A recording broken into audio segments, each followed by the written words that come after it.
All right, welcome to the Nathaneal podcast. Today we have a one of the email masters on X. Welcome, Glenn. All right, mate. How's it going? Doing good. How are you? Yeah, not bad. I haven't done a podcast in a long time since we did the growth ambiance. So, You did podcast for you yeah, did. we did 3 episodes. It was quite funny. I enjoyed doing it, but So did you have guests or it was just the three of you? nah, it's just the three of us. We did You're just talking the three of you. yeah, we're just talking shit. What's happening on X? Who's doing what. That's funny, dude. It's good fun. Anyways, I just went through your story because I saw it. So I bought your course. What was that called again? Like the content surge, and one of your bonuses is the DM thing, and then you have another bonus there, which is like how to get the 1,000. So I didn't. Yeah, I made that in February 2023. Yeah, that was funny because like you created a Twitter account with Jake Gyllenhaal. Yeah. Just to track fantasy football. Yeah, so that was how I actually did start. So I had Jake Gyllenhaal from Nightcrawler as my PFP. I had a blog at the time. I did some freelance writing on Upwork, and yeah, that was how it all started. So I made my first product was I can't even what was it called? It was like make your first $1,000. Yeah, make your first $1,000. Yeah. Yeah, literally the very first thing I made was like some little biz op course, but someone actually bought that for like $6 the other day, randomly Really? out of nowhere. Yeah, after like 2 years of being out there. Well, it was good. Like I think it was underrated, man. Like I just went through it. Yeah, It's great. Anyways, so before you're that typical 9 to 5 who actually found freedom on X. Yep, as cliche as it sounds, I actually did it. So so before you worked for the government, how did it look like your journey from being like 9 to 5er to, making money online? What did it look like? I don't know, kind of weird. So I've always been a make money online guy for as long as I can remember. Like I remember I sold my World of Warcraft account when I was like 14 years old for $100. Thought I was the goat, and then I was buying Warhammer, painting it, and then flipping it, making like a dollar per figure. But like I thought that was cool because I got to like paint it and then sell it. Then I did like some matched betting stuff, like arbitrage betting in university. Made like 50k GBP from that actually over 3 years in university. So I was the only dude who wasn't in debt and was like going on vacations during college, as most people call it. So that was good. Yeah, always been looking for like stuff to do like that. Literally, I'm the guy that types in like how to make money. Built a blog, an affiliate blog, like a niche site about dehumidifiers. You did blogs about dehumidifiers? Yeah. I was like, this one's great because it's got like this motor in it and it glows red. Like it can absorb 500 mils of water an hour, and that made me like £400 a month with like steady income. Holy shit! It's actually good. Yeah, it was good. I got kind of lucky with the niche. I sold that for 5k. Used that money then to get like engaged to my girlfriend. Like bought an engagement ring, cool stuff like that. And that was my first like big. I say big, it was like 5k, it wasn't like that big, but at the time it felt big. It was like, yeah. Oh, that's cool. So I was like, I'll make another blog. And I'll make it about like side hustles and make money online because that's what I'm interested in. And then I came to X to get traffic to that blog, and then just probably like most people fell down the whole, you can like write online and be free, like fell down that rabbit hole, and here we are. That's funny. So just to go back, because that's interesting, you did dehumidifiers. Were you like doing, because based on what I'm hearing, it's like copywriting already. Were you already like aware of the like thinking of copywriting or just writing? I guess I was, but I wasn't thinking about it in terms of like, oh, Gary Halbert says do this and that. Like I didn't know what it was. All I knew is like I want people to click this button. So I write in a way that makes them click it. But yeah, I didn't know what copywriting was at that point. I thought it was like I watched Mad Men, 8 seasons of it. I didn't know what copywriting meant the whole time. The first time I watched it. But yeah, I guess so. That's how it started, and that's probably one of the reasons I made progress probably quicker than most people. Yeah. Just so people don't, get it twisted and think there's some crazy amount of, it's all just skill or whatever. Like I'd already been doing stuff like in the background. Like I'd already made money online, so it wasn't a big deal to me to do it again. What year was that when you started the humidifier thing? I think like 2019. Right. 2020. It was just before COVID, I think, a little while ago. Yeah, and then you started doing some stuff on Upwork. Yeah, so I figured, instead of making another blog, because I got kind of lucky with the niche, I was like, I'll go ahead and like write for other people's blogs. But that was actually a bad decision because I ended up just writing like stupid shit, like, here's the top 10 Ethernet cables in 2024. And I had to like write about 10 cables that were identical and like pretend they were different. And each cable is like copper wire with plastic around it. It's like, this one's got like blue plastic over it. That's funny as hell. Yeah. And then, so you started Upwork, and how did you stumble across Twitter? Like, how did you go there? So I used Twitter for mostly fantasy football, really. Yeah. And then obviously, I think Elon bought it before I came onto it. Yeah, And you did say really that. don't know what happened. Yeah, I just figured. I think I was using it a lot for fantasy football. I was seeing that people were creating content and like getting, they're, making a living from it. And I figured, I'll just start tweeting, see what happens, see if I get traffic. Before I had Jake Gyllenhaal, I actually had like a logo PFP, which is even worse. That's why my email address is glenn@grindfreak.com. I made Right. a website called grindfreak.com, and I was like, it's going to be about like make money and side hustles. I'm going to upload all these articles. And I registered the domain, made the website, and that's why like I just never changed my email to like Glenn Wright. And now I can't because it's too late. But Right. So I guess what you were doing was just like you're in Twitter, and then you saw someone make 10K per month, something like that. yeah, you see like you like one tweet from And then and that's it. It's just and then you're like, what are these crazy guys doing? Yeah, that's exactly what happened to me. I just got bit by the bug then. And then what was your first offer? Like, how did that look like? My very first offer on X was, aside from my little like free ebooks, it was the same as like a lot of the growth guys do now. It's like, we'll jump on a call for an hour, and it was like $75 or something.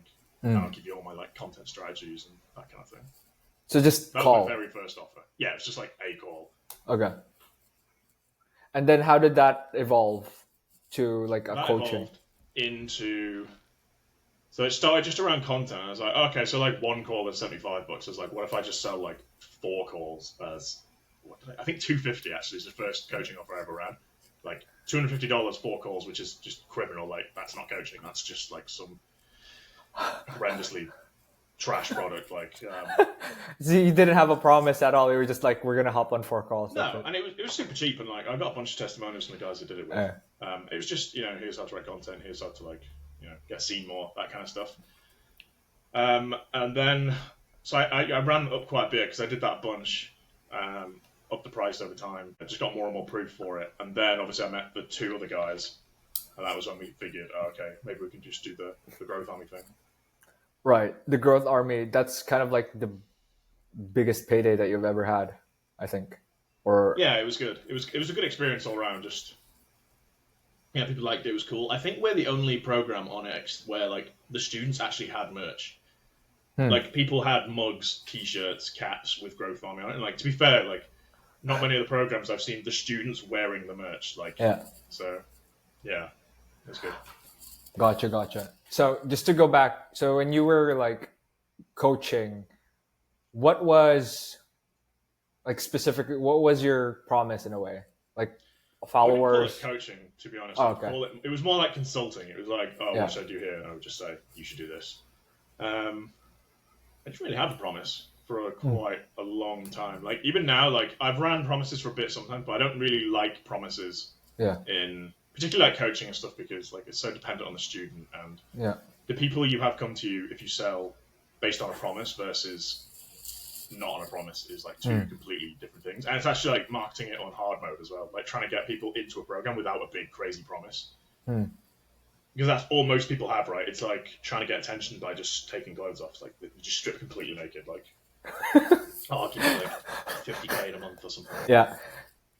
And so, like, what did you help them with? Like, grow their account or monetize? Like, yeah, the typical. Like, I was probably like one of these like kind of growth accounts you see these days, but I think I had a little bit more source than they do. Just account growth, that kind of stuff, really. And then eventually, like, obviously, after we did growth on this stuff, I was like, okay, we know like a little thing or two about launching offers and the monetization side of stuff, so we kind of moved in that direction. But and were you also like doing freelance work during that time? So I actually stopped my freelance work in April 2023, Okay. and then I picked it up again in like January this year because I figured like you can't just be like, oh, here's how to like. It's okay like making your own content, but like, can you do it for other people? Can you write like emails for other people? Can you Yeah. do it like outside of your own audience? Because that's how you know, like, you think you're good, but like, how good are you really until you've like Hmm. done it for other people as well and other clients. Gotcha. Okay, so now you did the coaching offer. You did a little bit of growth army. Um, One thing that again, like I mentioned in the beginning of this call, was about you being like an email master. At least in my opinion, I mean that's what you helped me most with. Thanks. And the big idea that you have at the moment is one email per day, right? Yeah, yeah. So kind of talk me through first email, like what got you into email, why you think email is like very valuable, and like the one email idea in general. Yeah. I mean, the main reason I do it is just because I like it the most out of everything. Like Yeah, every time we did any kind of like around any program, I would always take the email stuff because I really enjoy doing it. yeah. In terms of like where did I like get onto the idea of like one email a day? It was when we had Eddie Kwan on Growth Army one day. Hmm. Like he mentioned about going, sending it daily versus sending it, and I was still sending a weekly newsletter at the time, and that was the thing that like kind of kicked me over the edge. And then he also introduced us to like a few different guys like Ben Settle and Daniel Frossel and those kind of guys. So I got on their list as well after that, and then went down that again another rabbit hole then. But a rabbit hole I prefer because like writing tweets is like fun and stuff, but writing emails is way more fun I think because it's longer, it's more personal. Like Yeah. it's where the rubber meets the road. Like on social media, I guess it's all about like making noise and building up your list. Whereas like the emails where all the selling happens, and not just the selling, but like the relationship building, how you build, Yeah. that long term customer base. Like all people that buy my stuff usually have been on my list for like six plus months. I Yeah. know some people say like nurturing is BS and stuff, but I don't think, not in my experience, it isn't. So you started like, did you already have an email list from the beginning of your journey? Like, how did you Oh go into yeah, email? like everyone kept just saying to do it on X, so I guess I just did it because people were saying it. It was the Yeah. thing at the time. Like, Yeah.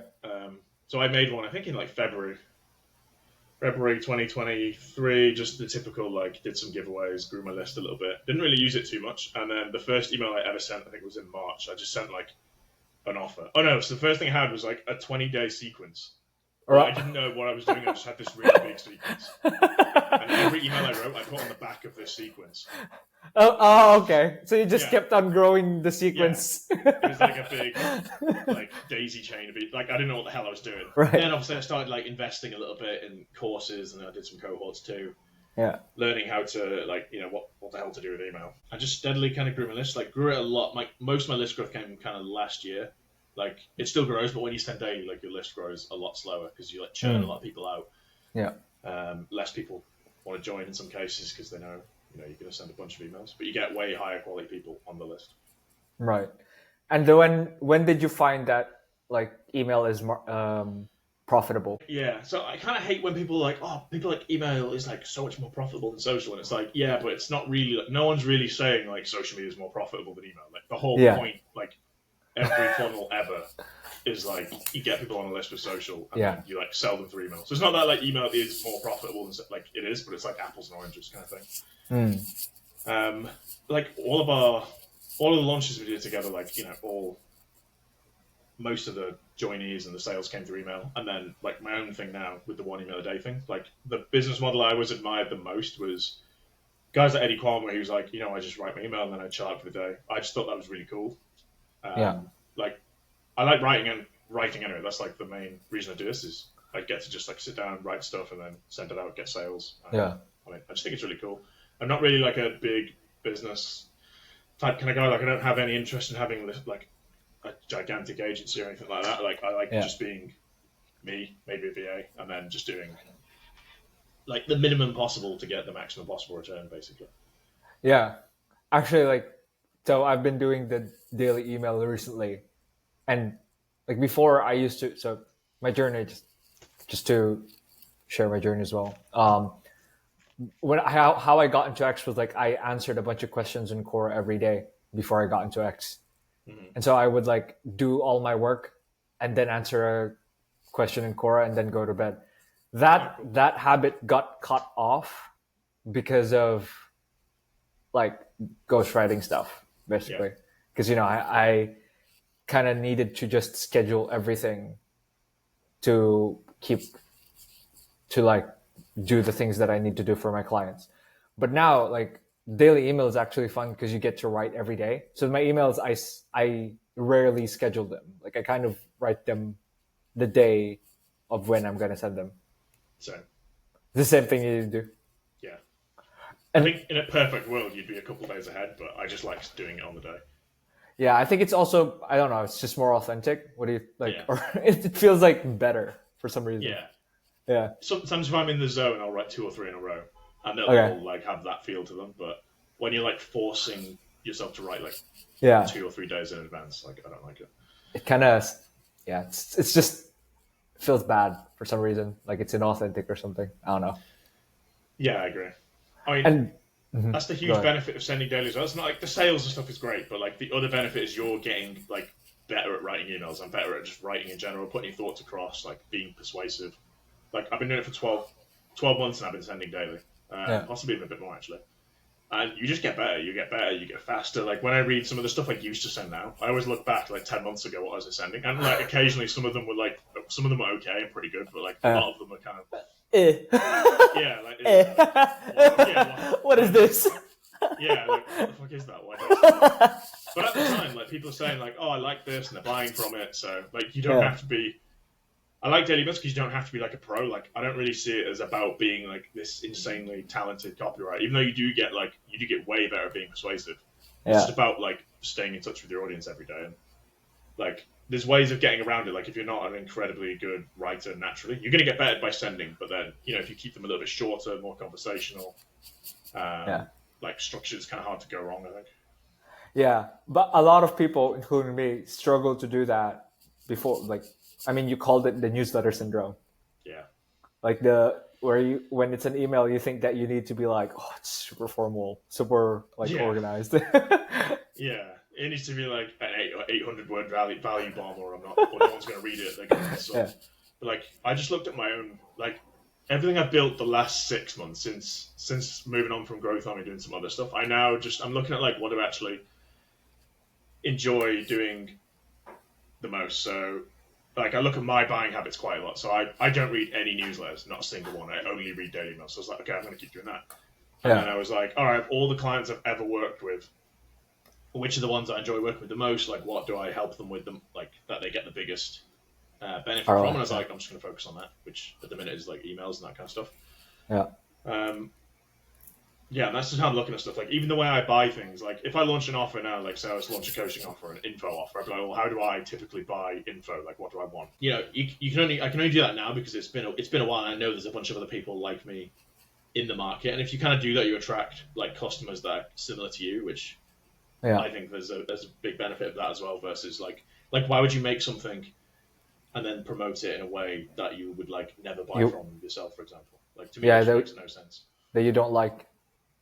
Yeah, exactly. Like I don't like giant 50 module courses and stuff like that. Like I just don't care about them.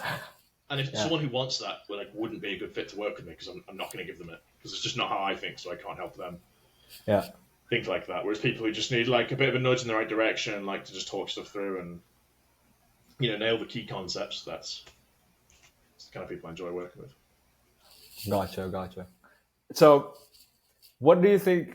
Just to like talk more about email, like do you have off of the top of your head like a quick 101 masterclass right now on like how to start doing email? So for example, like I'm a beginner, I have no idea what I'm doing on X. Someone told me to start an email list, I started it. Like how do I go about it? I think if you were a complete beginner and you just started on X, I would probably say I would say first thing, you don't need daily emails yet. Okay. I think the daily emails it's definitely not something I would start the list from day one, 100%. Okay. I would start getting people onto that, but I wouldn't start sending daily emails until you have like at least enough people who it's like worth writing to, which isn't that many. Like some people say, don't start your list. You've got like thousands of followers. Like I think start the list, start building it, but like kind of launch your list when you've got like a couple hundred people on it maybe. Yeah. And then you can start writing your emails. Or you could do it even before that, but I'm just saying there's no point writing daily emails to 7 people when you don't have an offer.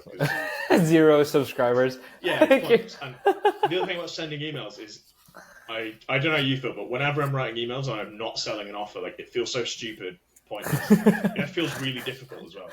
Yeah. To just write an email with no, because the whole point of the email is it's like, I don't know, it's like the skewer of a kebab. Like it goes through all the ideas and then he points towards the sale at the end. Yeah. Whereas if you've got no CTA, you're kind of just writing this like thing, and saying, "Oh yeah, like I think this is cool. Talk to you tomorrow." When actually, like it's so much easier to write if you know what you're selling. Yeah. In each email. So the first thing I do, like, is once you've got a couple hundred subs, I was just make like some kind of product. Like it can be like an ebook or a video course, or it can be like a consultation call. It could be anything like that. And then just like sell that in your emails, and then so say you sell like an ebook on like weight loss or whatever, what I would then do for all my ideas is all the good ideas that you get throughout the day where you think like, oh, light bulb moment, like this would be cool. Like keep that in a big note bank and just like grow that over time. Like if you're switched on, you're looking for the right ideas. You should be getting like 3 to 5 like good ideas a day. Like I can't tell you exactly how many, but if your brain is working and you don't have like some kind of condition, like you should be stacking up some ideas. So then like, say you see like, I don't know, like a fat guy can't play with his kid in the park, and you have like a weight loss PDF. So you have the first 2 things there. You have the idea / the story, and then you've got the product. Yeah. So then you just need to like talk about that and then relate it back to your product in like the simplest terms possible. You'd be like, "Oh, hey guys, like I was in the park yesterday and I just saw this like fucking fat guy and he like super out of breath, like couldn't play for his kid, like this sucks because all his kid's gonna remember like his dad being super out of breath, and it's like embarrassing. Like I wouldn't want to end up like that. If you don't want to end up like that either, like I've got this book here." So you're kind of like, it's like Ben Settle always says, you're like entertaining and giving information. Because if you just if you in the same email was like, 7 ways to lose 5 pounds of belly fat, it's fucking boring. Like everyone has already read that 1,000 times. Like you're just like, Eddie Kwan said once, he was like, when you send people emails like that are just value packed, you're just like adding to people's to-do list. It's really annoying. Because they're like, I need to try that new framework. I'll try it tomorrow. And it's like, stays in their head. Whereas if you just get good at being like interesting, and like people enjoy opening your emails then because like, last time I opened his email, it was fun. So they're going to open it again. Whereas if you're like spraying water on people's face when they open your stuff by just giving them more shit to do, or they have to like sit down and really focus. It's stressful. You're stressing them out. Yeah, you're giving them like a cortisol spike when they're opening your emails, when they should be getting dopamine from your emails. Like you should be making them happy. Not necessarily happy, but making them feel stuff. Like a little TV show. But a TV show that never ends and it's got like infinite number of seasons. Yeah. That's very interesting because, like, I had this idea the other day actually, where it's like, I don't know, it's just on X. It's like everyone's overeducated. Yeah. Like, so before I used to do like educational email course. That's my offer. Yeah. I did PGA. I changed that because I was like, no one wants education anymore because everyone's overeducated. That's what I believe. I think you're completely true. That kind of maybe it works in some markets. You'd always have to like test it, but like it generally attracts like super beginners or like people will be like, thanks for this email, like I'm gonna test it. I'll report. Yeah. Like my favorite line is like, thanks for the value, bro. I'll implement and report back. Like see you later. You're never gonna do that. Or like it just attracts these people. Like this is nothing against these people. If it's one of you, but like the people who they'll read every single word of every email everyone sends them, but they'll never click a link, they'll never buy anything, and they like freak out when you try and like sell them something and unsubscribe. They just like soak up free value like all day. Never click anything, never buy anything, and they just like fill their brain with all this info and they never do like anything about it. Yeah. Like what's this? I know some. No, that's bad. I shouldn't talk about that. But I do know, like, I mean, I'm pretty sure you also know someone who just does information and they like know so many stuff when you ask them, but you look at their income and it's not moving. They're like, they're just like, that's just the problem is that when all you do is learn, you think like, the more you know, the more power to it. But like, the actual like doing business really isn't like more info isn't better. Like, if anything, like that's why so many like dumb people do so well in business, just because they're like, oh, this worked, like do it again. Yeah, they just do it. Do it over and over again. Whereas like if you overthink it and you like think you need all this info, like this guy's getting like $100, $200, $300 an hour copywriting gigs. You like probably aren't even that good. They're just really good like communicators, and they're just like, oh, I know that business is actually like getting the clients is most of the work. Example. Gotcha. So yeah, so that's the email thing. I did want to talk more about Growth Army too, because I haven't seen anyone do it yet. And you sent an email before, like some people tried to copy that thing as well, where they team up and then they like do cohorts. Were there people already doing cohorts before there? How did you come up with the idea? Like, how did Growth Army came to be? Yeah, I mean, we definitely didn't invent it by any means. As far as I'm aware, I know Dakota had his growth ghosts. Yeah. Maybe I guess there was Ship 30 as well, but that wasn't really like related to X. Mm. So then we came in and basically did something that was like, it was at a completely different price point, and it had like a different vibe, because a lot of these like creative things at the time are all like, I don't know, they're all like black and white and like really, really serious, deep. Being like a metaphysical thinker and stuff like that. We just don't give a shit about stuff like that. We were like, oh, this is actually going to be like fun. This is for fun people. Right. We had a thing where like in the second one at the start of the calls, like especially for this mastermind we did, we like everyone has to like turn up shirtless and like scream at the start of the call, just because it makes people really uncomfortable. But like by the end of it, like dudes were just like turning up their Zoom like with no shirt on. And like all the other cohorts and like communities that are about like really like serious, like you wouldn't, you turn up without your shirt on in those calls and it wouldn't fly. So it's about like building a culture, right? Really. Like that helped massively. And then obviously once we did that, we had some success. Like a bunch of other people launched things that were similar and all that stuff. But yeah, it's good fun. I learned a lot about like community building and like turning it into like, I don't know, like bringing a product to life and like making it into a bit more of a movement than just like a two-dimensional product. So before that, did you launch anything similar, like a digital product or? Oh, so that's. Yeah, I had like a small little front end product that was like $20, but this is the first like full scale like digital product we launched. I had like my program and other things, but. Gotcha. And I don't know if I was around during that time, but how did the Growth Army go? Like, what was the offer? How many times did you meet? How did that look like? I mean, it's a pretty typical sort of cohort structure, really. It was like, I can't remember exactly, I think it was like 2 calls a week, like, framework, strategies, all that usual stuff. I can't remember, I don't think we had like a promise, like the headline was literally just Growth Army, that's it. It was like how $43 billion, this rocket, and 3 tanks have to do with leaving your 9 to 5 or something like that. Like, we didn't just, yeah. What was the idea behind that? We worked with Tom Benny, who's a Agora trained copywriter. Okay. And we wrote, I think, 40 or 50 different headlines. And eventually someone wrote that one. I think it was Tatsuki wrote that one. And we were like, oh, that's the one. That's just so good.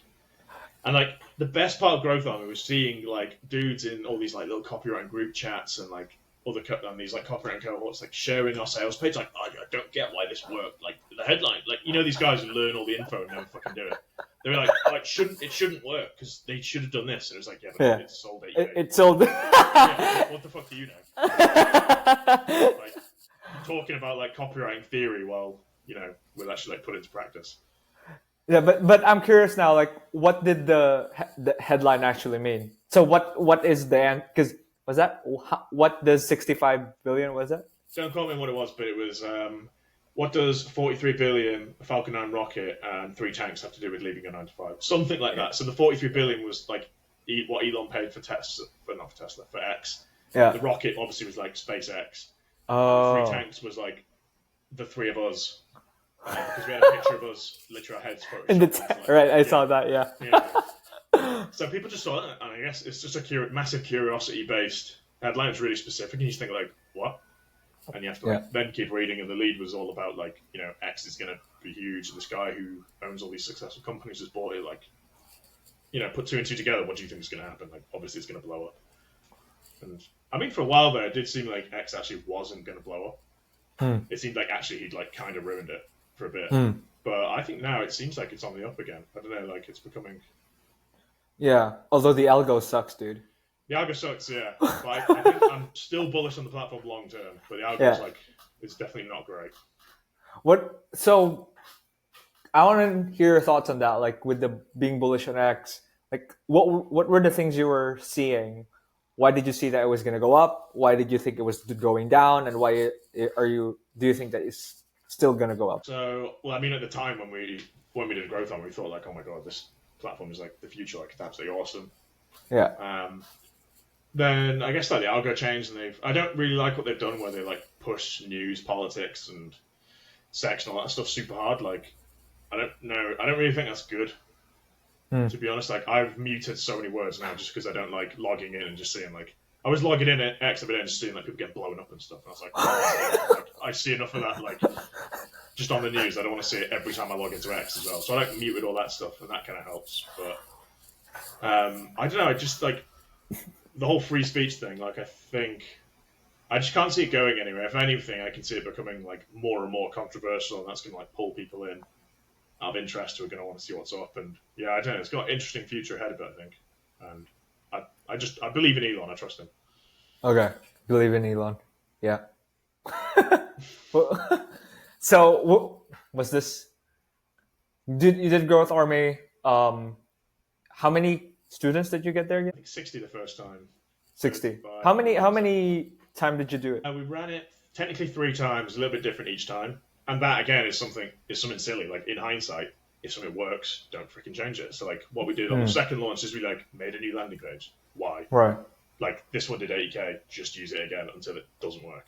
Right. But we were pretty new ourselves at the time, so we were like, oh no, we'll make like a new one and did stuff like that. So we launched it 3 times into different guises. In hindsight, should have probably just kept it the same, just kept launching it. But yeah, roughly 3 times. And then just me and the guys kind of got like a bit sick of it. Felt, let's do our own stuff. We're all just doing slightly different things now, all in the same field, but it's all good. Right. So you did 3 times, and did you change your curriculum or no? Just the marketing. The curriculum definitely got better and better because there are some things like from the first one where after doing it, we're like, all right, that was like good, but there could be better stuff in there. So we just like dropped the stuff that was not as good, and we like taught more of the stuff that was good, like added new stuff in.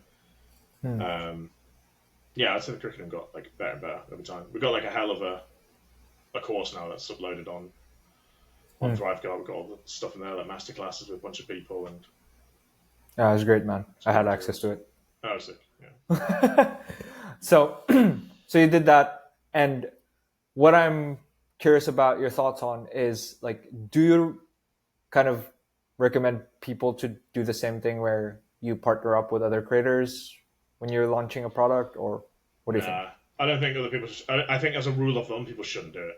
I think for us it was different because we all lived we're all from the same country, we're all pretty much the same age, we're all like a lot of stuff in common. Like since then, like the dudes came to they're coming to my wedding. Like we know each other really well. Like we're really good friends. But I think generally as a rule of thumb, if it's something you can do yourself, don't partner up with anyone. Is what I would say to most people. I think we were like special circumstances just because it made sense for us to team up, and we just wanted to. It was more fun, and we learned a bunch just launching this together and talking 24/7, and yeah, definitely helped our growth and stuff. But I think as a rule of thumb, like you have to think very carefully before partnering up with people. Like it's lucky we're all on the same page, because like say you partner up with someone and then I don't know, like who knows, maybe they become like an alcoholic, or they could die, for example. Like they could die, and then their girlfriend or whatever all of a sudden owns half the company. Because we had to set this up as like an official company. We had to actually sit down and be like, what if one of us gets like addicted to drugs? Could happen. You have to write in the shareholders agreement like, oh, if one of us becomes an addict, we'll pay for the rehab. All like stuff that sounds like stupid, but it's actually like things you actually have to think about partnering up. Yeah. And you did send an email like your business partners got wasted in Bali or something. They both fell off a bike. So like for example, if like God forbid if something terrible had happened then, like what do you do? Like because technically whoever is their next of kin owns the company, like all stuff like that. Like a lot goes into it. And I don't see many people partnering up these days. I mean, see it sometimes, but you have to think very carefully about it and like make sure it's mutually beneficial and cover all your legal bases. Gotcha. So now, like, you've done the growth army. When you started doing your own shit, like, what did you think about? Like, what was your plan? What was your vision? What did you want to do? How did Glenn continue his journey in that? Again, like I was saying earlier, I just looked at it, I was like, all right, what's the stuff I really enjoy? Who are the people I most enjoy helping, and like what outcome do I help them get? Kind of that intersection between things you like doing and stuff that makes money. Yeah. And then doubling down on that, really, like I want to become like a really not just I don't want to become like a successful email marketer, but I want to like develop my skills to the point where I then become a successful email marketer. So that's something I'm just working on constantly now. More and more interested in like copywriting as well, that kind of stuff. Dialing in, I'd like to just become like a well-known figure in the industry for doing really good work. So like now my mindset is kind of like, oh, I'm going to like launch this and do that and do this. It's more like I'm going to focus on getting really good at this thing. And then all the other stuff I want will just come as a result of it. Interesting. That's the main driver for me. I'm more of a guy who like wants to be just really good at stuff than like the money kind of comes second to me. Like it still matters, obviously. It matters to everyone. Yeah. But like I want to become like really good at one thing. Right. So it's like you just want to specialize at this point, something like that. Yeah, pretty much. Like I think I know, like I've got a good general base, but I think there's definitely something to be said for just like choosing a lane, especially like, even if it looks like I'm quite far along. Like in the big scheme of like business and all everyone else, like I'm really not. So it's still, in my opinion, good to just pick a thing and become like really well known for that versus trying to be like really well known for everything. And that's why a lot of like newer creators struggle, I think, because they try and like stretch themselves really thin. They try and be like kind of good at everything.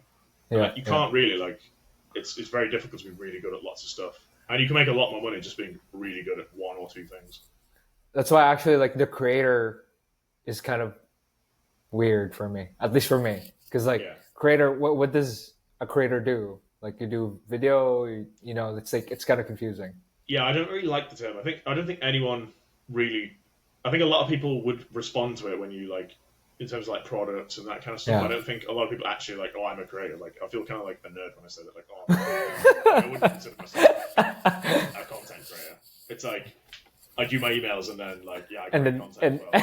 And then you work out, you go to the gym, and then you have breakfast. Exactly. I don't know, and like.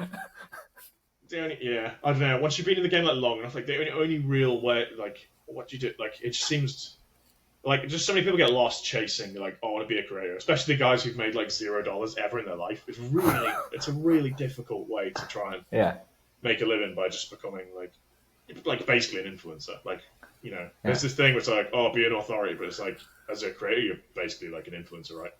Yeah, like, pretty much. Anyways, the way I see it, it's just really difficult. Like. And I know it's like become a meme where people are like, oh, like get a real skill. But it's kind of true. Like, because it is hard to like build, like become a presence and, be interesting and stuff. But like, you also have to have like something behind it where you're like, yeah, I can. I think so. Like something Ben Settle says that he learned from Dan Kennedy is just like your ability to produce. Where it's like if you had to start from zero and you were dropped like naked in the jungle or in New York City, like, oh, I've got this ability to produce like results for. Like a skill, yeah, like where you can just be slotted in somewhere and like you instantly start adding ROI, and like as a creator, especially if you're like early on in the journey, like you probably don't really have that realistically. Like if you like lost your account, for example, like you're kind of like screwed basically. Like so that's what you have to ask yourself. It's a tough question to ask yourself, but I did it, and like that's why I've gone down this path of specializing now. So what's that? What is the when you want to be known about? What's that specialization? I want to have. I guess it's hard to say like, oh, I want to be known for sending like really good emails because like what does that mean? It's like different.